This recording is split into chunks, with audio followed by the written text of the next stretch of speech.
How's it going, everyone? Today we'll be talking about the Maven and Gradle wrapper. Okay, so let's back up for just a second. What is Maven and Gradle? Simply, they're just build tools for Java projects.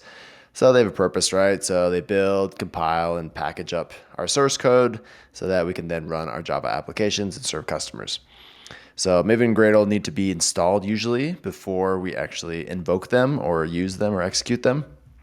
But with the wrapper, this changes just a little bit.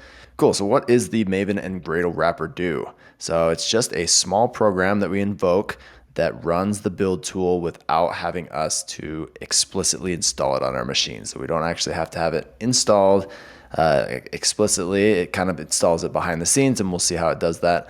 But we don't have to go and install it, or go to the website and actually install it on our machine, which is really great. Okay, so how does it all work? So basically, instead of doing Maven clean install like we do with Maven or Gradle clean build, where you actually have this available on your command line, we invoke the wrapper. So on like a Unix system, I'm on a Mac, I invoke this script. So it's /mavenw clean install. So that's just adding this / and then the W here to invoke the wrapper. And then on the Gradle side, we have /Gradle W clean. This should be build here. Okay, and that's to build the projects. So it looks very similar, but we don't actually have to have Maven or Gradle installed on our machine. So what this will do behind the scenes is it'll download Maven or Gradle for you, whichever version you specify, and it'll build your project as if you had Maven installed on your actual machine. So this way we don't have to actually manually install it. It's super handy. Cool. So what are the benefits of the wrapper? Basically, like I said, you don't have to install the build tool on your machine to actually build the project. You just invoke the wrapper. Behind the scenes, it'll download the specific build tool it needs, and it'll build the project for you. And then different projects can carry different build tool versions. This is super helpful. Maybe there's a version of Maven that you need your project to be built with. Maybe there's certain plugins that are only compatible with certain versions. So each project can have its own build tool version. That way you don't have to have a version of Maven specifically for one project. Then maybe you clone down another one. You have to change the version of Maven. That makes it a lot more predictable for builds, right? So overall, it's a win-win. Basically, code gets built with the correct build tool version, and then you also don't have to manage build tools on your machine. So it's really a no-brainer to use it, and I think everyone should be using the wrappers.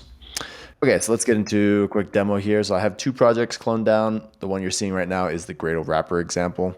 So I can do /Gradle w clean build and execute that, and since I've already executed this before, it's not going to download Gradle for me again. It caches it somewhere on my machine so that in the future, if I need that Gradle version, it's available, and it's all kind of behind the scenes. I do not have Gradle actually installed here. Okay, so build successful, great. So let's look at the Maven examples. Okay, and then I have a Maven example here as well. So let me just invoke the Maven one. So we have Maven W clean install here. I do not have actually Maven installed here, so you can see npm is not found. So /Maven W clean install. I'm just going to run that, and then we should get a build success here.